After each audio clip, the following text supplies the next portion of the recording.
జై తెలంగాణ. ఇవాళ జగిత్యాల జిల్లాకు వచ్చాము. జగిత్యాల నియోజకవర్గంలో హబ్సీపూర్ గ్రామంలో బీఆర్ఎస్ పార్టీ సర్పంచ్ గారు మారు రాజేశ్వర్ రెడ్డి గారిని అక్రమంగా తనకు సంబంధం లేనటువంటి కేసులో ఇరికించి కక్షపూరితంగా ఇక్కడ స్థానిక కాంగ్రెస్ పార్టీ ఎమ్మెల్సీ గారు జీవన్ రెడ్డి గారు మరి అధికార బదిలీ జరిగినటువంటి వెనువెంటనే కక్షపూరితంగా కేసు పెట్టి వారిని అరెస్ట్ చేసి జైల్లో ఉంచడం జరిగింది.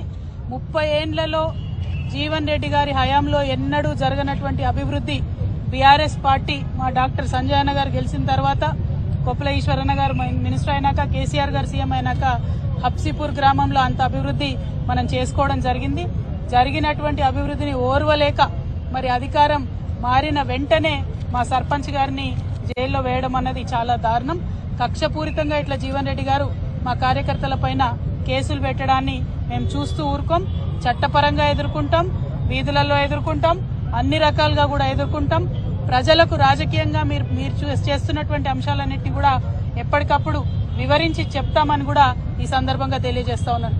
చాలా సీనియర్ నాయకులు జీవన్ రెడ్డి గారు కాంగ్రెస్ పార్టీ అధికారంలోకి రావాలే రావాలే రావాలే అన్నారు. మరి అంతకుముందు కాంగ్రెస్ పార్టీ అధికారంలో లేనప్పుడు, బీఆర్ఎస్ పార్టీ అధికారంలో ఉన్నప్పుడు ఫ్రెండ్లీ పోలీసింగ్ పేరుతోని ప్రజలను పువ్వుల్లో పెట్టుకొని చూసుకోవడం జరిగింది. ఏ పార్టీ కార్యకర్తలైనా వారి మీద రాజకీయ పరంగా మేము పోరాటం చేసినాం తప్పితే చట్టాన్ని వాడుకొని, పోలీసులను వాడుకొని ఇట్లా ఎప్పుడు కక్ష తీర్చుకోలేదు. ఇది కాంగ్రెస్ రాజ్యమా, కాకీల రాజ్యమా అనే విధంగా ఇవాళ రాష్ట్రమంతా కూడా వ్యవహారం నడుస్తా ఉన్నది. ప్రతి నియోజకవర్గంలో ప్రతి చోట కూడా ఇటువంటి వైఖరినే కాంగ్రెస్ పార్టీ ప్రదర్శిస్తా ఉన్నది. కాకపోతే జీవన్ రెడ్డి గారికి మేము హితవు చెప్తా ఉన్నాం, ఇటువంటి వైఖరి ఎక్కువ రోజులు నిలబడదు, ప్రజలు తిరగబడతారు.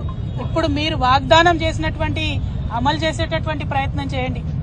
మీరు అలవి కాని వాగ్దానాలు చేసి అధికారంలోకి వచ్చినారు, వాటిని అమలు చేయండి, ప్రజల కోసం పనిచేయండి.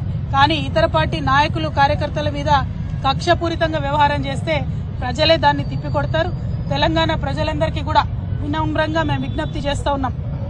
నిన్న కూడా మీరు చూసినారు, యూనివర్సిటీలో శాంతియుతంగా ధర్నా చేస్తున్నటువంటి ఆడపిల్లల్ని జుట్టుబట్టి లాగి మహిళా పోలీసులు మరి పడగొట్టినటువంటి పరిస్థితిని మీరు చూసినారు.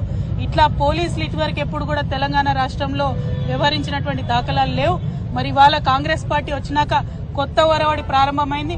మరి ఇటువంటి అధికారం పోలీసులకు ఇచ్చి ఇది నిజంగా కాంగ్రెస్ పార్టీ రాజ్యమా, కాకీల రాజ్యమా అనే విధంగా చేస్తా ఉన్నారు. దీన్ని మేము తీవ్రంగా ఖండిస్తా ఉన్నాం. బీఆర్ఎస్ పార్టీ నాయకులు, కార్యకర్తలు అందరూ కూడా ధైర్యంగా ఉందాం. మనం ఉద్యమాలు చేసి, పోరాటాలు చేసి వచ్చినటువంటి వాళ్ళం. ఇదే కాకీల మీద, ఇదే కాంగ్రెస్ పార్టీ మీద ఉద్యమాలు చేసి తెలంగాణ రాష్ట్రం తెచ్చుకున్న వాళ్ళం కాబట్టి మనం అదే స్ఫూర్తితో ముందుకు వెళ్దాం. అల్టిమేట్ గా మనకు కావాల్సింది తెలంగాణ ప్రజలు బాగుండాలి. ఈ కాంగ్రెస్ పార్టీ చేసినటువంటి వాగ్దానాలు ప్రజల వరకు చేరే వరకు కూడా పోరాటం కొనసాగిస్తామని తెలియజేస్తూ జై తెలంగాణ, జై కేసీఆర్, జై తెలంగాణ.